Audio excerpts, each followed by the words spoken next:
Meu nome é Narjara, sou doutoranda orientanda do professor John, no programa de estudos da tradução.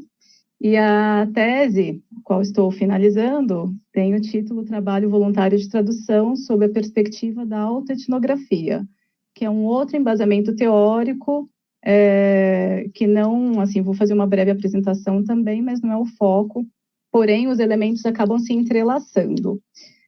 Próximo, por favor, Silvia.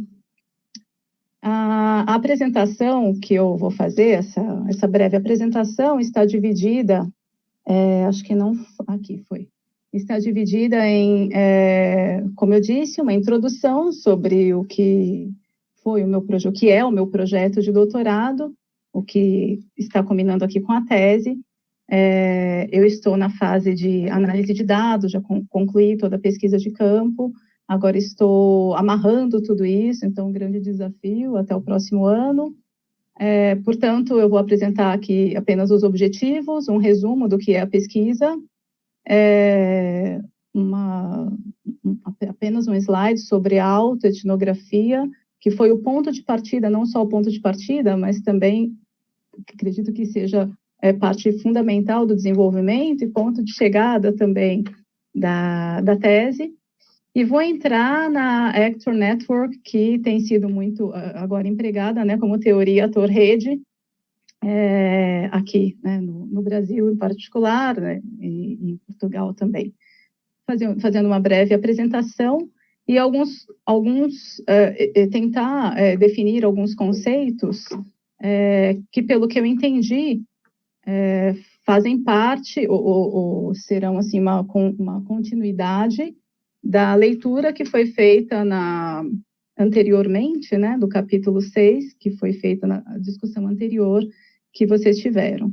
Então, definir o que é a teoria ator-rede, definição do que é o ator, nesse ator-rede e a rede. Lembrando que, novamente, esses elementos se entrelaçam, não há uma definição apenas, uma definição fixa para cada um deles. E, como eu disse, não tão convencionalmente, vou apontar, vou fazer breves comentários aí sobre como tem sido desenvolvido ou tem sido aplicada essa Actor Network no desenvolvimento da minha tese. Próximo, por favor. Bom, o meu projeto segue a mesma linha de pesquisa, é uma continuação, acho que é isso, é esse mesmo. É uma continuação da minha dissertação de mestrado, cujo título foi o Trabalho Voluntário de Tradução e suas implicações socioculturais. Eu defendi o mestrado em 2012, e aí vem a parte de autoetnografia, por que eu parei, por que durante todo esse tempo, né, eu interrompi a pesquisa, vem toda uma história e um relato autobiográfico, que também não vou entrar aqui nos detalhes, mas faz parte da tese também. E também faz parte da Actor Network. A tese, né, da minha pesquisa de doutorado consiste em uma autorreflexão sobre minha trajetória como tradutora e intérprete voluntária, o treinamento,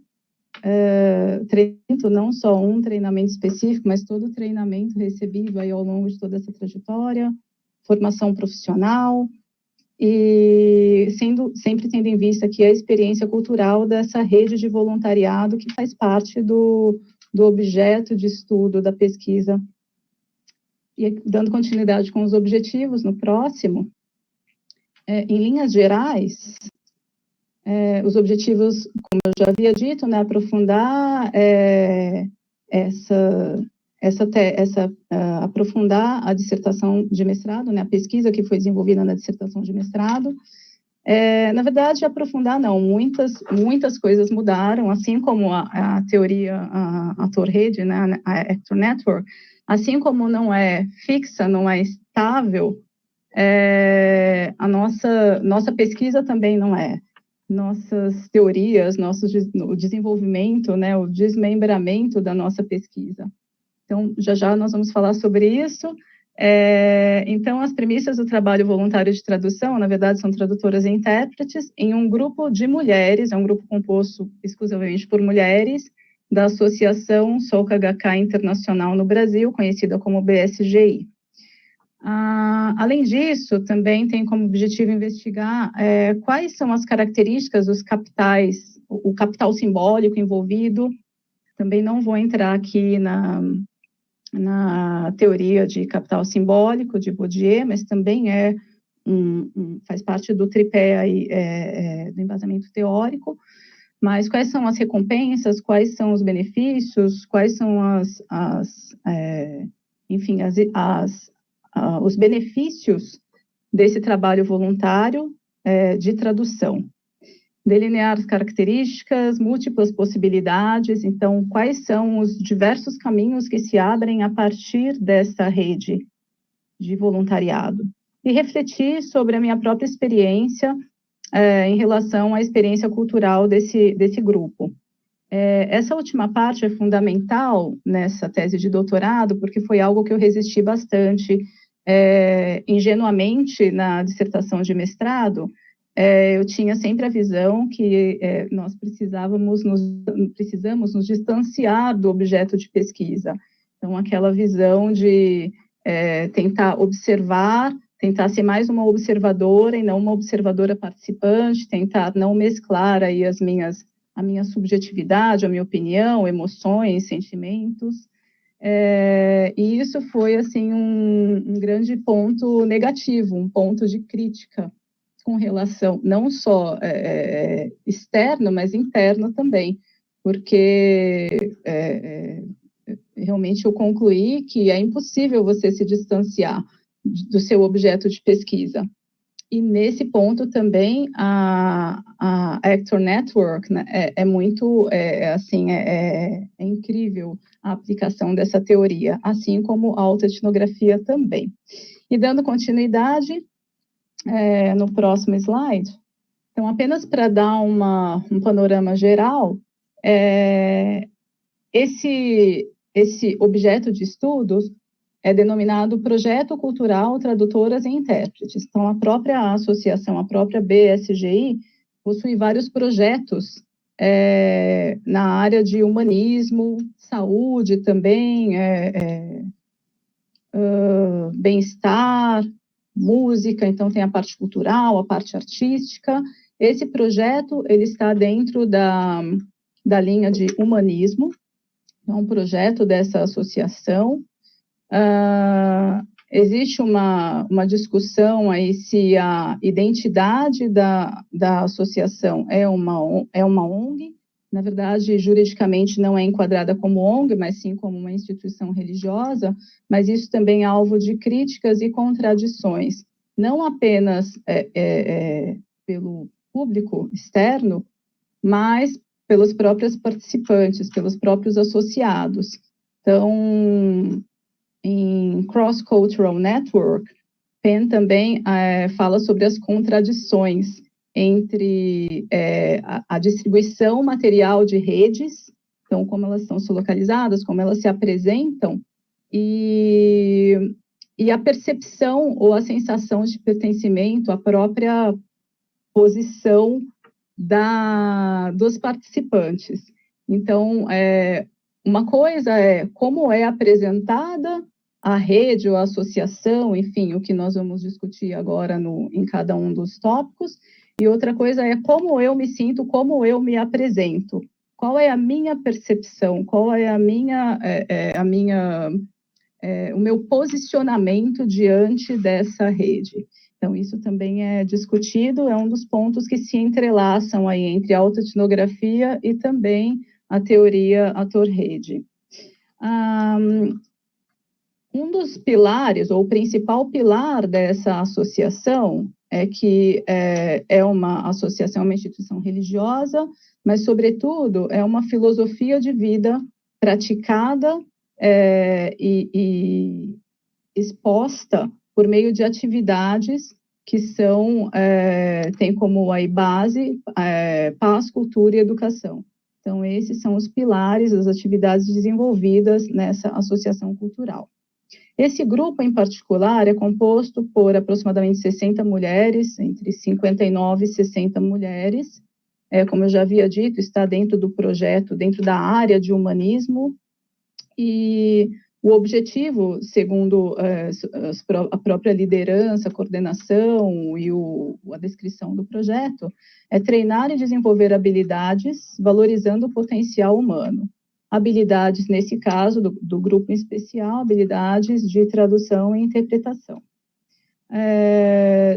São 4 idiomas, esse grupo é dividido em equipes formadas por 4 idiomas, então cada idioma equivale a uma equipe: inglês, espanhol, francês e japonês. E existem algumas atividades paralelas, atividades assíncronas, mas, em geral, é realizado um treinamento mensal aos domingos de manhã. Então, geralmente, um domingo, primeiro, segundo domingo do mês, dependendo aí do calendário de feriados, que no período pós-pandemia tornou-se híbrido. Então, híbrido, na verdade, às vezes é feito híbrido, presencial e remoto, e em outros momentos apenas remoto, mas a maioria deles, após a pandemia, tornou-se assim. Treinamento mensal aos domingos de manhã, geralmente entre 8 e meio-dia, quando é presencial, entre 8 e 10 horas da manhã, 9 e meia, 10 horas, no caso das atividades remotas. E passando para o próximo slide. Ok, agradeço. Então, finalizando essa breve apresentação, para que nós possamos entrar, de fato, né, no que acredito que seja o ponto de interesse, de discussão, que continua o capítulo 6, que foi discutido no encontro anterior. Então, a autoetnografia. A autoetnografia é uma... eu vou resumir assim de uma maneira bem simplista, embora seja algo muito, muito abrangente, muito complexo, muito mais complexo do que simplesmente um slide. Mas a autoetnografia, em linhas gerais, ela descreve e analisa sistematicamente a experiência pessoal para compreender a experiência cultural. Então, não se trata apenas de uma abordagem antropológica ou etnográfica. Então, é a análise da própria história, do próprio relato, das observações, das memórias, que são entrelaçadas com essa experiência cultural, com a experiência de um grupo. Então, ela tem um caráter também multidisciplinar, abrangente, com vistas à etnografia, mas também quebra esses paradigmas de objetividade, de que a subjetividade é algo frágil, adentrar em um universo de fragilidade, geralmente tido também como um universo feminino, de fragilidade, de emoções, de sentimentalismo. Então, quebra esse paradigma, fazendo com que se torne uma redação, uma narrativa evocativa, que traga a participação, assim como são feitas as discussões aqui do Great, assim como uma palestra, uma interação, mas que haja uma reação também do público e que seja provocada essa reação mesmo, essa reação não só uma reação de interação, mas uma reação de crítica também, crítica a si mesmo, crítica a trabalhos anteriores. Então, assim, é a exposição de uma fragilidade mesmo, com o objetivo de tornar-se uma ação social, algo que possa contribuir para a comunidade, para a academia, para estudos posteriores. Então, realmente é uma quebra de paradigmas e é uma escrita acadêmico-científica, eu diria que inovadora, embora já haja alguns trabalhos na área de estudos da tradução, mas ainda assim são poucos, né, considerando todas as outras teorias, toda a abordagem descritiva que nós temos. Então, em linhas gerais, a autoetnografia é a análise da experiência cultural, tendo como base a experiência pessoal. Então, esses dois elementos entrelaçados. E aí agora sim, partindo para o que acredito que seja do maior interesse, né, de todos e todas, que é a teoria ator-rede, a Actor Network. E no próximo slide, por favor, Silvia. Bom, a teoria ator-rede, como tem sido utilizada aqui no Brasil, como eu falei no início, né, desenvolveu-se, sobretudo, pelos trabalhos de Michael Callan, Bruno Latour, John Law. Esses três, pode-se dizer que são os que mais desenvolveram a bibliografia em torno da Actor Network. Entretanto, não como algumas pessoas até erroneamente entendem, né, por alguns termos, não na área de tradução e também não na área de artes, né, artes cênicas, mas começou, sobretudo, com aplicações na área de exatas e na área de ciência e tecnologia.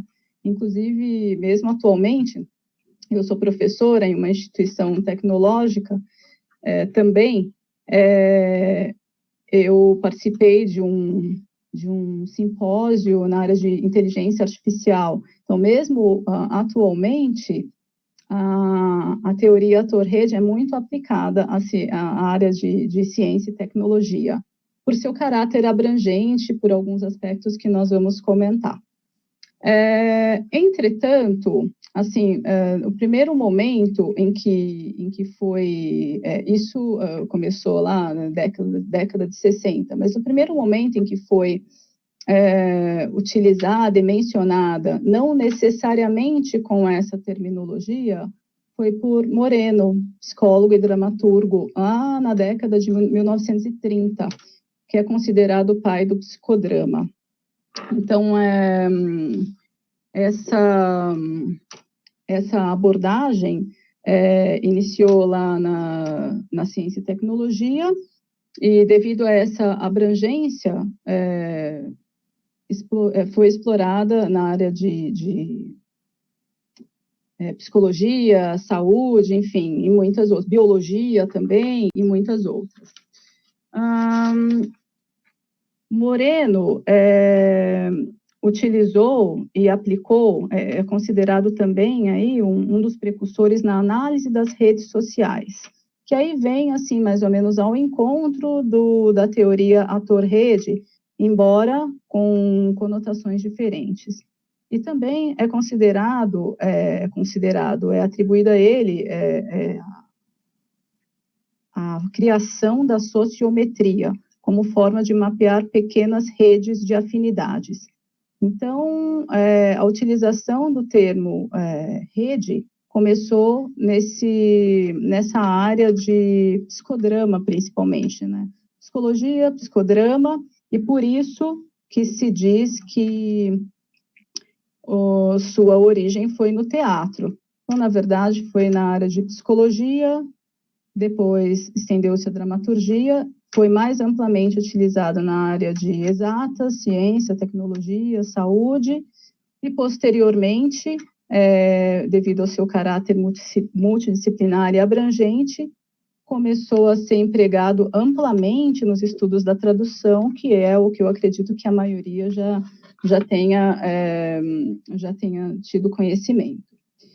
E agora, o que é a TAR, né, ou teoria, ou a Actor Network? E no próximo slide, então, aqui, agradeço, Silvia. Eu estou tentando, assim, me habituar a usar a terminologia de teoria ator-rede, que tem sido mais amplamente utilizada em português. Bom, primeiramente, a TAR engloba o conceito de transporte de ideias para fatos, não só um transporte, esse transporte de ideias ou essa transformação, essa modificação, Latour denomina como tradução.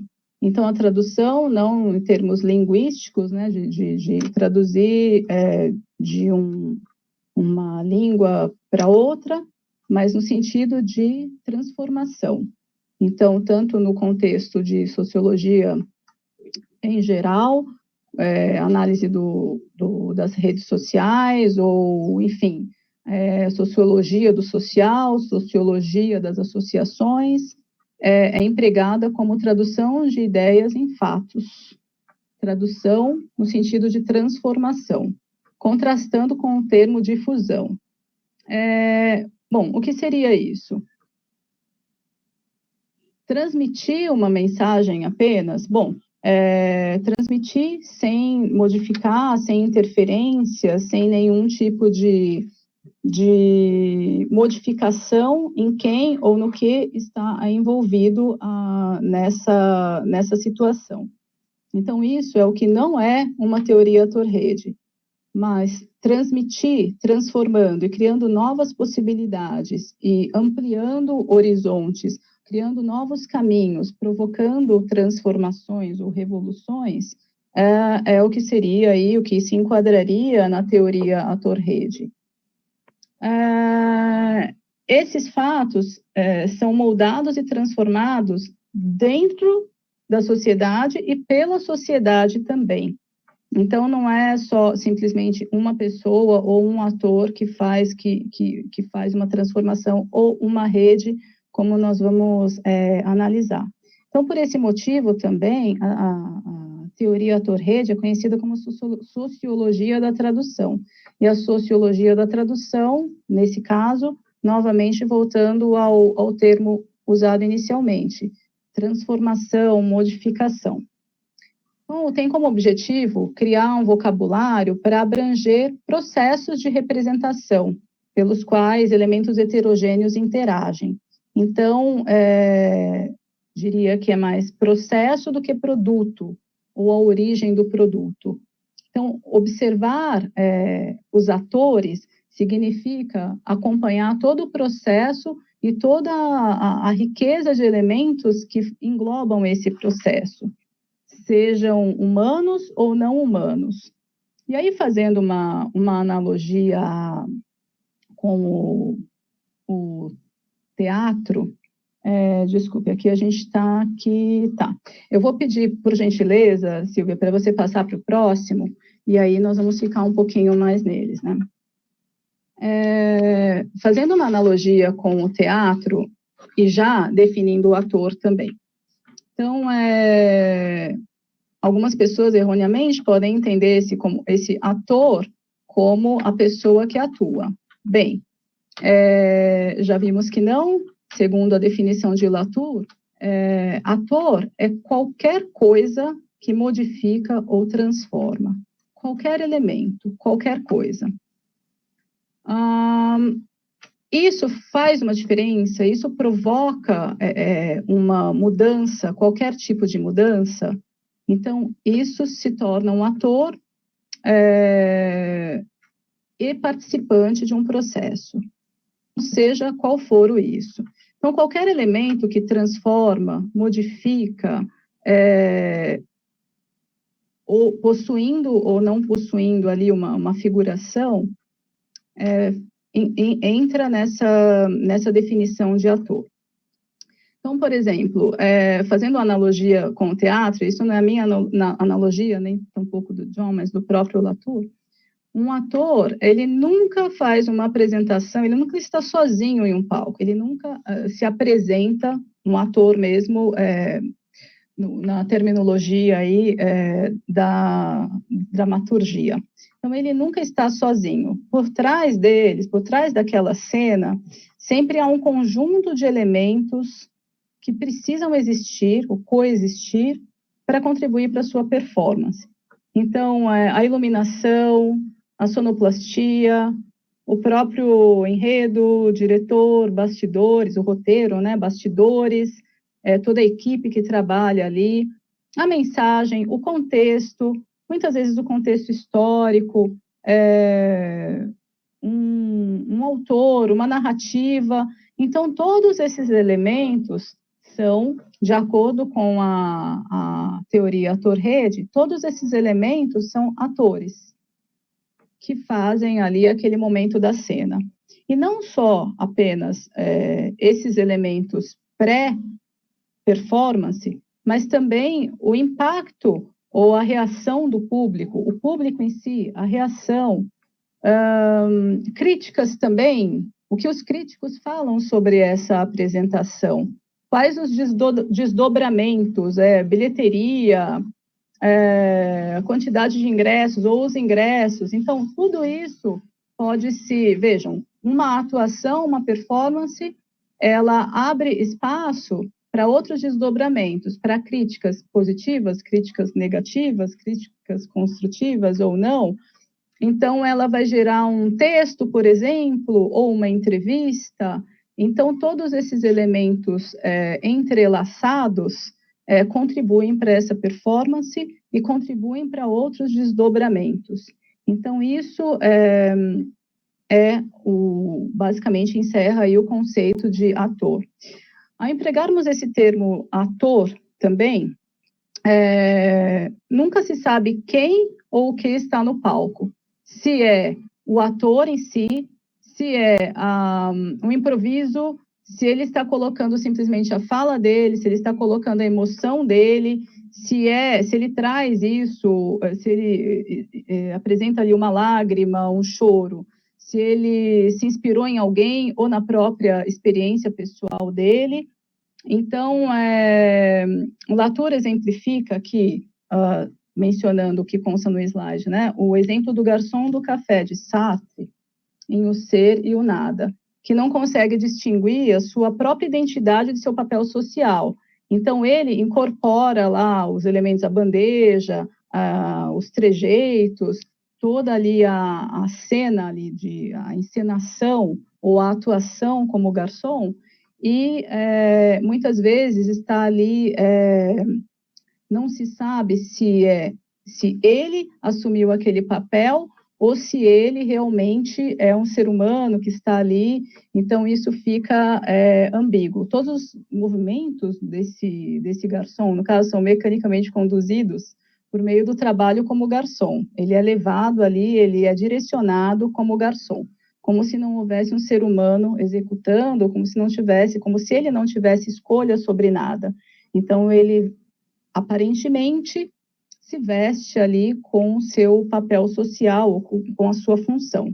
E por trás disso há vários elementos, vários atores que que fazem parte dessa cena, dessa encenação. Então, contexto histórico, contexto de guerra, os objetos ali que fazem parte. Então, uma bandeja, por exemplo, sou eu ou todo o meu background que está nesse trabalho? Então, aqui entra também um pouco da autoetnografia que eu havia mencionado anteriormente. Então, nessa tese, quem se apresenta aqui? Sou eu, pessoa, ser humano, sou eu tradutora, intérprete, sou eu voluntária, sou eu, enfim, professora, ou toda essa bagagem cultural e pessoal que faz parte desse contexto. Então, nesse caso, as duas vertentes se unem, porque tanto a autoetnografia, que vem com essa análise da experiência cultural, com base na experiência pessoal, quanto a teoria ator-rede, engloba essa multiplicidade de elementos, fazendo com que a gente chegue aí num processo e abra para outros desdobramentos. Então, a definição de ator não é uma definição estável, não é uma representatividade estável. Então, por exemplo, um computador, eu vou fazer um paralelo até chegar nos meus exemplos aqui da tese. O computador, ele pode ou não ser um ator. Em que sentido?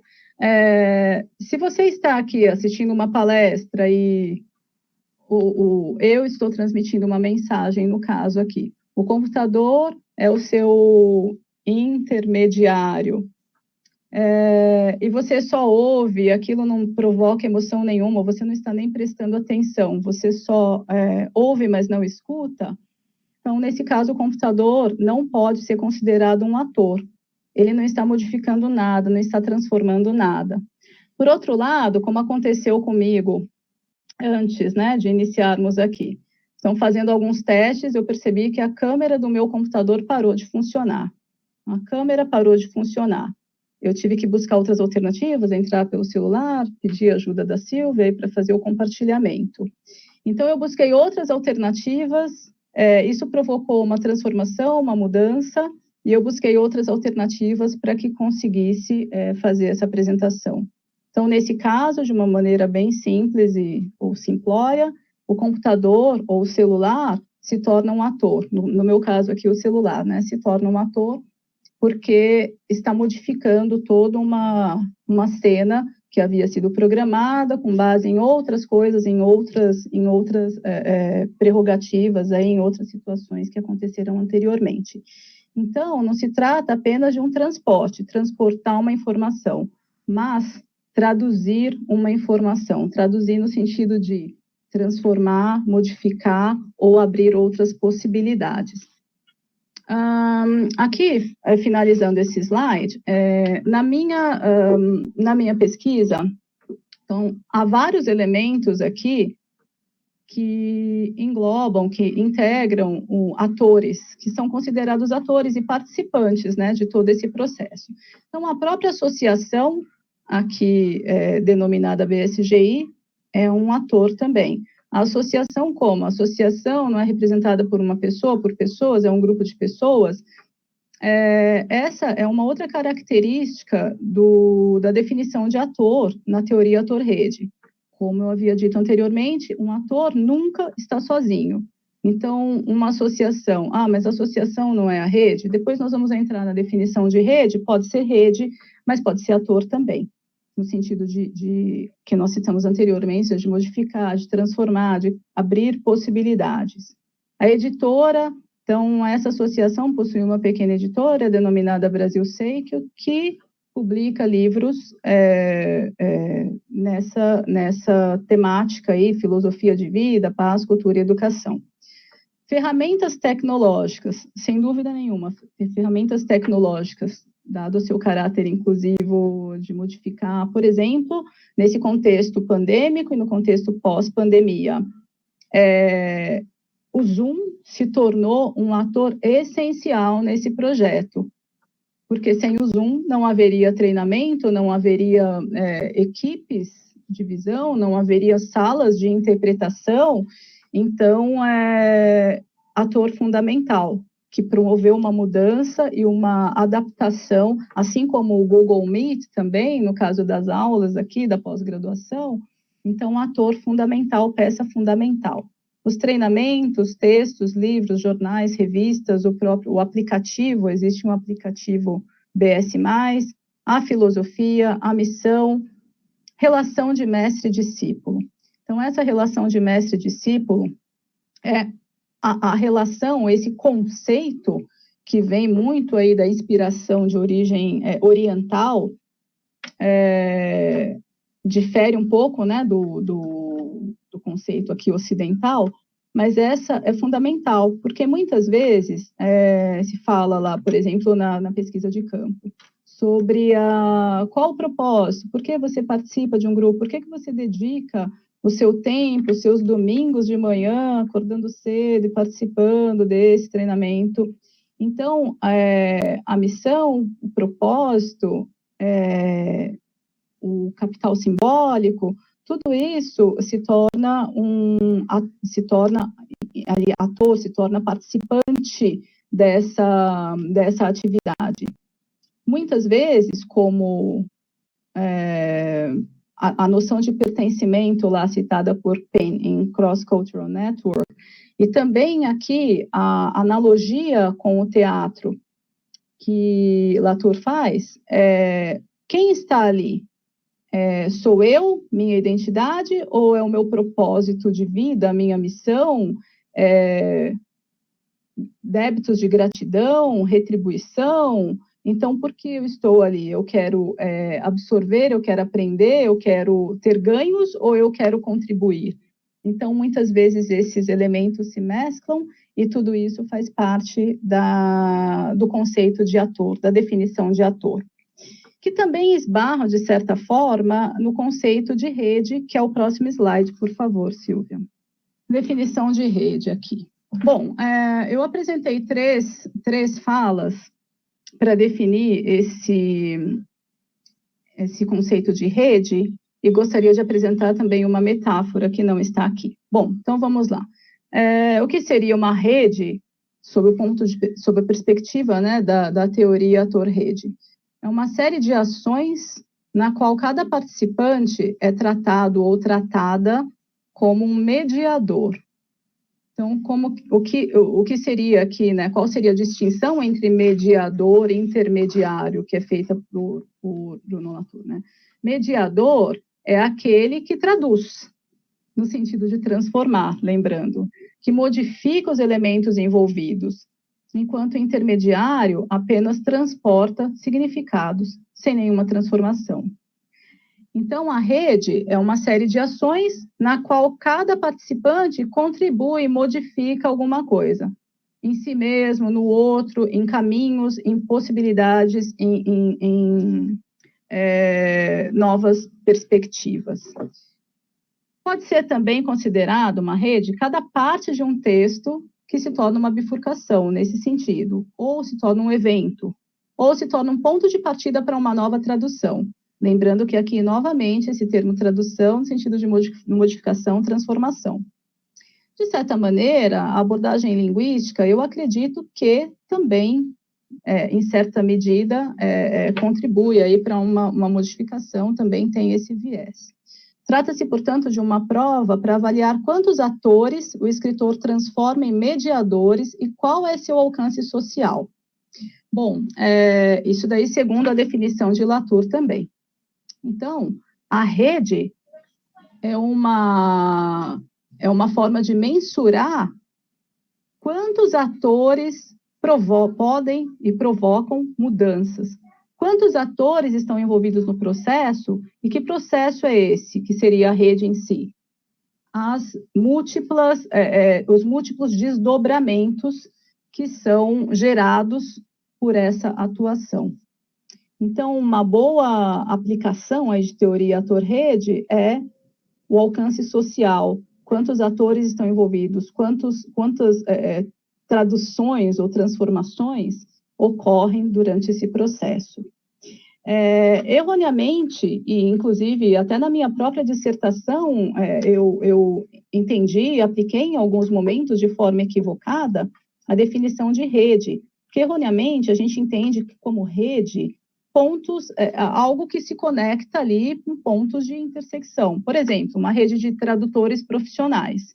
Então, ela engloba profissionais ali que a gente entende dessa forma, né? E existe, obviamente, a aplicação desse termo enfim, ciência, tecnologia, né? Rede mundial de computadores, rede de tradutores profissionais. Então, são profissionais ali formados naquela área que atuam para um determinado propósito, muitas vezes confundido com associações. Entretanto, na teoria ator-rede, uma rede não é simplesmente um aglomerado de coisas ou pessoas com pontos em comum. Então, eu gostaria aqui de fazer uma analogia também com a metáfora do supermercado, que também é utilizada por Latour. Bom, em um supermercado, geralmente nós temos lá prateleiras ou corredores que são organizados de acordo com determinados grupos. Você vai comprar leite, então você encontra lá uma prateleira ou um corredor com diversos tipos, diversos produtos lá de origem láctea, né? Então, leite em pó, leite sem lactose, e etc, etc. Então, segundo o Latour, ou segundo a teoria, a Actor Network, né, ator-rede, a rede ali, os atores, nem atores, nem a rede. Vamos falar primeiro, os dois se entrelaçam, né? Então, os atores não são as caixas de leite ou as latas de leite que estão ali. E a rede não é o corredor ou a prateleira. O que está por trás disso? Quem ou o que, como o processo, como foi feito a embalagem, a organização, estoque, a precificação, o rótulo, se for no caso do alimento, aí, tabela nutricional. Então, são vários atores, vários elementos ali que contribuíram para aquela associação, para aquela organização. Ainda assim, nós temos também quem vai utilizar isso. Então, no caso do zero lactose, intolerantes, uma dieta específica, dietas restritivas. Então, nós temos aí vários outros desdobramentos que farão parte, né, do alcance desse supermercado. Então, o social ali não seria só a organização, fazendo essa analogia, né? A abordagem social não é só essa aglomeração, esse conjunto de produtos ou de pessoas que se unem ali por um determinado propósito, desculpe, mas todo o processo, todo o background, tudo que veio ali para que aquela experiência cultural acontecesse. Então, essa, acredito que seja uma boa analogia. Trazendo isso aqui para a aplicação que eu faço, então, os projetos culturais, esse projeto de trabalho voluntário de tradução, formado por essas mulheres, é uma rede. Então, o projeto em si, não necessariamente ou somente, simplesmente a associação ou um grupo de mulheres. Por quê? Porque elas possuem ali, cada uma possui um papel, cada uma atua ativamente, né? Não é simplesmente um número ou um estudo. Esse treinamento é realizado, o treinamento também é uma rede. Além de ser ator, também pode se configurar em rede, porque cada participante ali, cada elemento, cada ator, veja, não só pessoas, mas também ferramentas, recursos tecnológicos, quem está fora, quem escuta, quem critica, abre precedentes para novas configurações, para respostas, para novas atitudes, para novas possibilidades.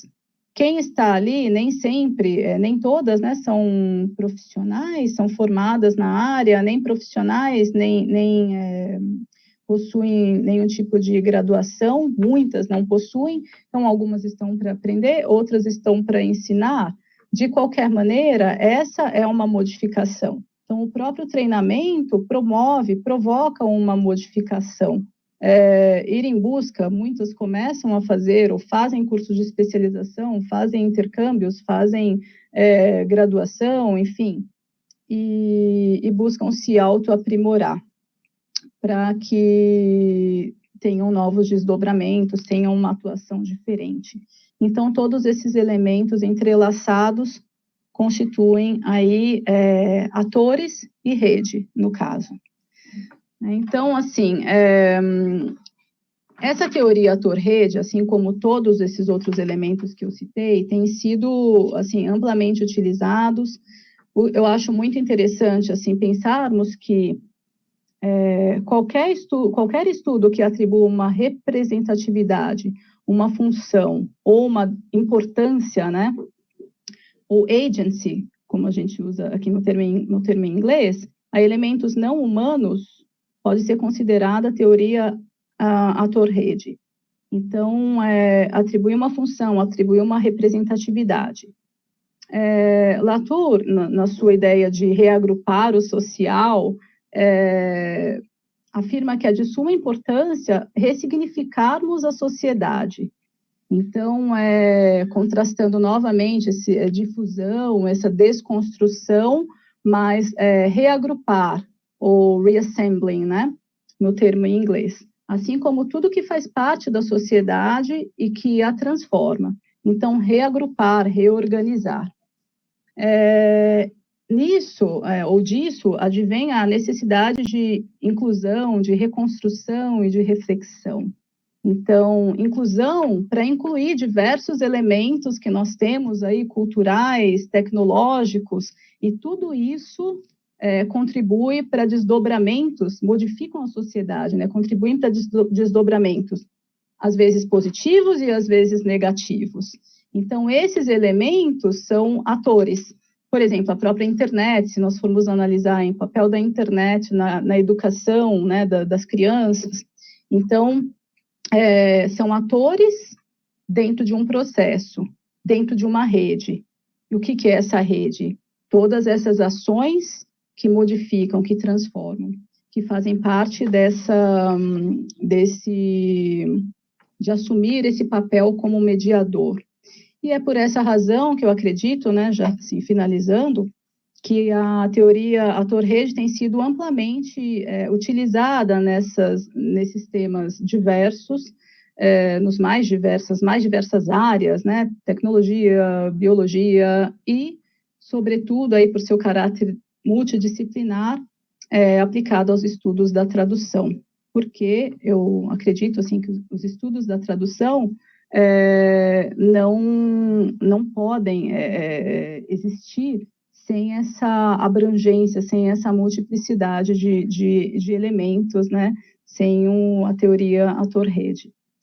Então, agradeço muito a atenção, agradeço a oportunidade, fico no próximo slide, temos algumas das principais referências que eu tentei resumir, e no último slide, depois, o meu contato. Então, fico muito, muito grata a Silvia, né, por toda a oportunidade, por todos os comentários, contribuições, críticas, e também, né, todos os comentários, críticas, sugestões que vocês tiverem, serão muito bem-vindos para que eu possa aproveitar, para que eu possa incorporar e aperfeiçoar para a finalização da minha tese, né, embora, como eu disse, né, os dados não tenham sido apresentados aqui, porque eu entendi que não seria esse o objetivo, né, juntamente com o John, só um panorama geral. Então, muito grata. Obrigada, Narjara, por compartilhar com a gente o teu trabalho. Eu achei interessante porque, para quem leu o trabalho o capítulo, que é o capítulo que o John escreveu, vocês viram que ele dá exemplos dessa teoria no teatro. E eu achei interessante porque ela usa isso numa coisa completamente distinta. Eu tenho uma pergunta, sei lá, gente, vocês também fiquem à vontade. Eu tenho um pouco de dificuldade de entender quando você usa o Bourdieu, né, que você também analisa toda a parte sociológica, tudo que tem em volta, a gente também tem análises historiográficas, né, que a gente também faz esse tipo de análise, que você analisa toda a parte...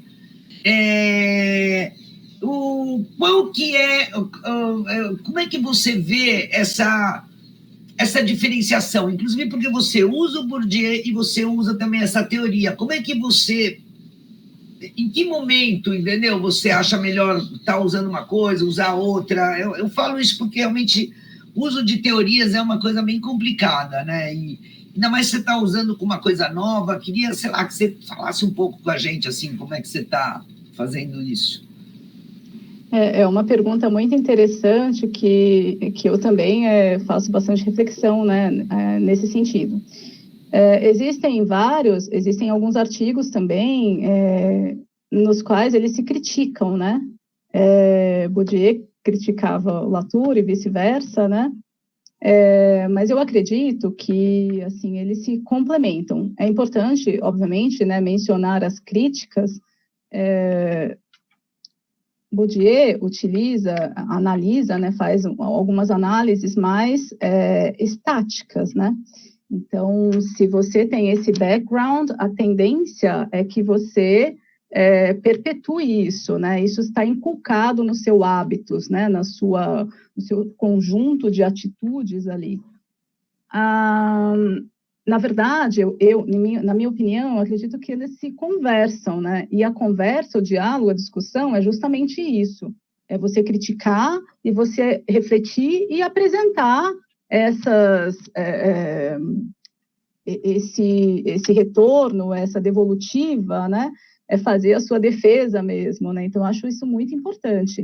Por isso que, quando eu digo assim, as críticas são sempre muito bem-vindas, obviamente, né? Às vezes, algumas críticas acabam, assim, desestruturando um pouco, mas elas são bem-vindas no sentido da reflexão. Então, acredito que elas se conversem. Na minha opinião, até onde eu venho aplicando os dois, a economia do capital simbólico é extremamente útil e aplicável aí no sentido de qual é a recompensa desse trabalho voluntário. Então, esse é fundamental. Qual a recompensa? O hábitos também. Só que, por outro lado, isso não é estático.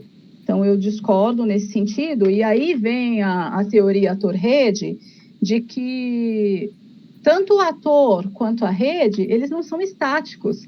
Então, uma coisa pode ser aquilo naquele momento, mas em outro momento assumir outra configuração. Inclusive no teu trabalho, gente, para quem não sabe, eu queria só deixar claro, né? Não sei se ficou claro quando a Ana Jara explicou,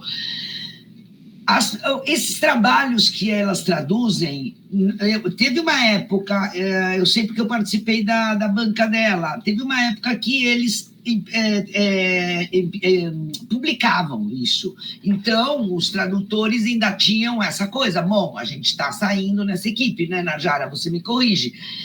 Agora, não tem mais essa publicação. Então, por isso que teve um dos slides que ela coloca, que ela fala, gente, não tem publicação. E eu queria que vocês pensassem nisso, né? Porque, quer dizer, as pessoas estão fazendo, olha, não são mensuradas por meio de publicações, quer dizer, elas estão fazendo isso, por isso que a Najara fica pesquisando, tá, mas o que vocês têm de volta, né? Vocês estão doando um tempo, vocês estão não sei o que lá, né? Como isso vem de volta? Então, em termos de profissionalização, né? Então, a Najara, a gente falava, né? Tipo, ela explicou, qual que é a crítica? Quem é que criticou quem? Fiquei curiosa agora. Acredito que... Bom, na verdade, na teoria ator-rede, isso eu não mencionei, é bem interessante. O próprio Latour se critica. Então, ele começou com essa abordagem, mas ao final... alguns anos ou décadas antes dele falecer, agora recentemente, ele concluiu que não é uma teoria, a Actor Network não é uma teoria, mas é um conjunto de métodos, um conjunto de ferramentas, um vocabulário abrangente, não uma teoria. Na verdade, o que é uma teoria, né? Se não também um conjunto de métodos, aí, um embasamento, ferramentas, enfim, para analisar um fim. A crítica vem no que eu havia comentado anteriormente, né? E alguns estudos da tradução mencionam e aplicam essas críticas, né? A crítica vem nesse estático e nesse instável e no estável. O que é estático e o que é móvel. Então, como eu mesma mencionei anteriormente, né, Bourdieu, segundo a análise de Bourdieu, a gente tem, assim, background, desenvolvimento, tal, hábitos ali que é criado desde que a gente nasce, com aquela convivência, e geralmente, né, quando é aplicado a educação, por exemplo, a gente tem lá o sucesso ou o insucesso. Ou você vai ser bem-sucedido, ou você não será bem-sucedido de acordo com o seu background, a sua escolha, ou os locais onde você estudou. E eu acredito que essa seja a principal crítica, né? Enquanto que na teoria ator-rede, isso é mutável. Tudo pode adquirir configurações diferentes. Então, por exemplo, além dessas metáforas que eu mencionei, Latour cita não metáfora, mas ele faz uma analogia, ele avalia ou analisa uma sinfonia. Então, uma sinfonia também pode ser considerada uma rede, uma apresentação, uma orquestra, um concerto, né? Um concerto pode ser considerado uma rede. Mas o concerto ali são notas musicais, são notas musicais, é um conjunto ali de instrumentos musicais, mas também há pessoas ali que estão por trás com as suas experiências, sua formação, sua prática. Tem o público também, a plateia que assiste. Então, a gente pensa assim, que é só uma rede é só um conjunto de pessoas ou de objetos que tem algum denominador comum. E aí, com relação a essa parte de mudança, de alteração, por exemplo, nessa rede que eu analiso, né, ou nesse grupo de mulheres, aí uma outra dúvida também que sempre surge, né, por que só mulheres, né? Então, é uma coisa bastante interessante, né, que também questionei isso, porque... e a resposta não foi algo assim pré-determinado, só podem ser mulheres, né? Geralmente o que acontece na nossa sociedade é o contrário, né? Então, a maior parte dos grupos formadas por homens. Na dissertação de mestrado, eu fazia um paralelo, analisava também o propósito do Rotary, né? Dos Rotary Clubs, né? Na análise aí de Bourdieu. Então, eles se reúnem porque eles têm um propósito, que é fazer o bem às pessoas, que é atuar em prol da comunidade, mas a maioria são homens, né? Hoje em dia tem mudado um pouco essa configuração. Então, essa é uma quebra de paradigma, mas que na pesquisa de campo, né, eu descobri que não é algo assim, foi determinado assim. Foi realmente porque mais grupos de mulheres que se reúnem para essas atividades humanitárias, para essas atividades filantrópicas, como são denominadas, né? Então, acabou sendo formado só por mulheres. Mas, voltando à parte da modificação, né, dessa falta de extrativismo, talvez, social, muitas ali têm um background muito humilde, muitas. E na pesquisa, na análise de dados, né, aparece isso. Vem de uma origem muito humilde, os pais não tiveram estudo, não tiveram formação acadêmica, né, universitária, e estão ali em um grupo de tradutoras e intérpretes, atuando, obviamente, não profissionais, mas devido a essa rede, tudo que modificou, tudo que foi transformado no próprio ímpeto da pessoa, foram fazer intercâmbios, foram estudar fora, fizeram pós-graduação em outros países. Então, isso é uma transformação e é uma prova de que não é porque começou assim que vai perpetuar, que vai seguir dessa maneira. E, por outro lado, né, uma das maiores recompensas, o grupo é um grupo de treinamento. Não é um grupo assim cuja associação utiliza para determinados fins. Então, o objetivo do grupo é treinamento. Obviamente,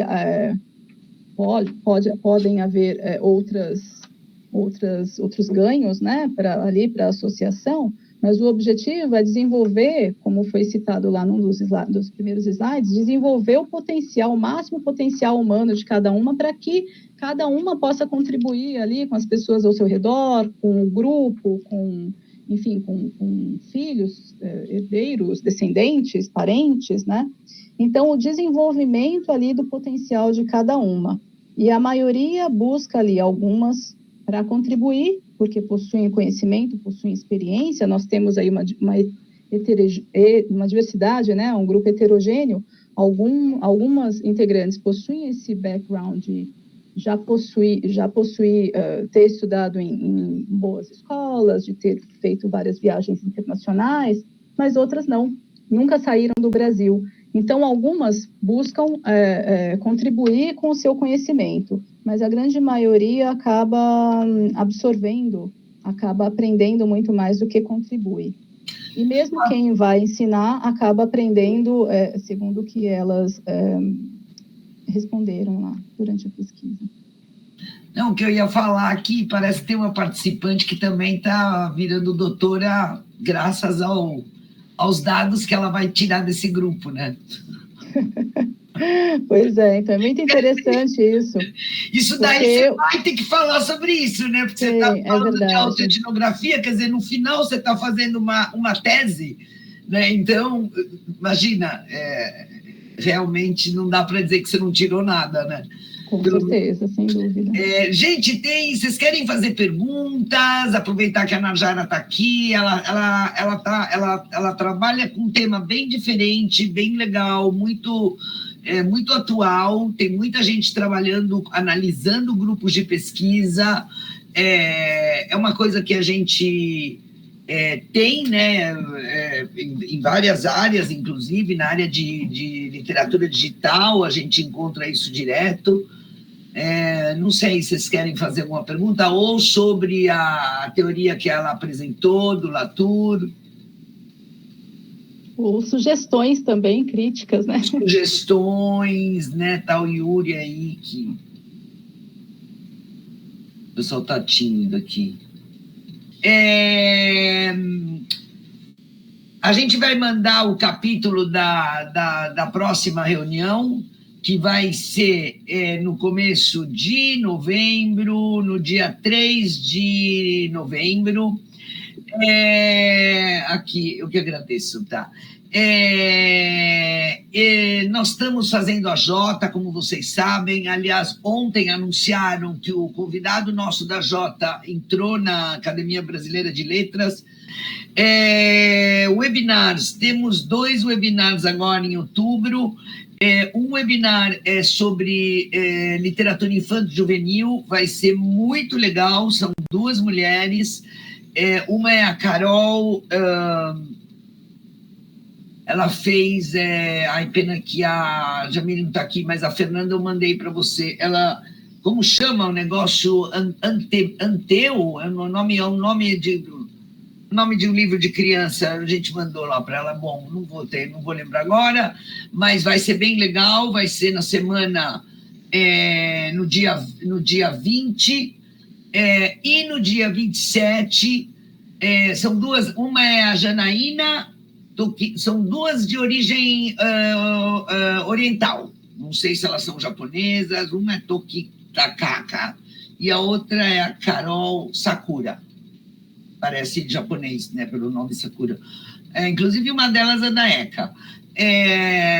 Muito legal o trabalho delas. E uma delas também é roteirista, então ela vai falar ela vai falar da adaptação que ela mesma fez da obra dela, que é bem legal, né? É autoadaptação. Aliás, tema maravilhoso para estudar também. E a outro webinar é no dia 27, que a gente vai...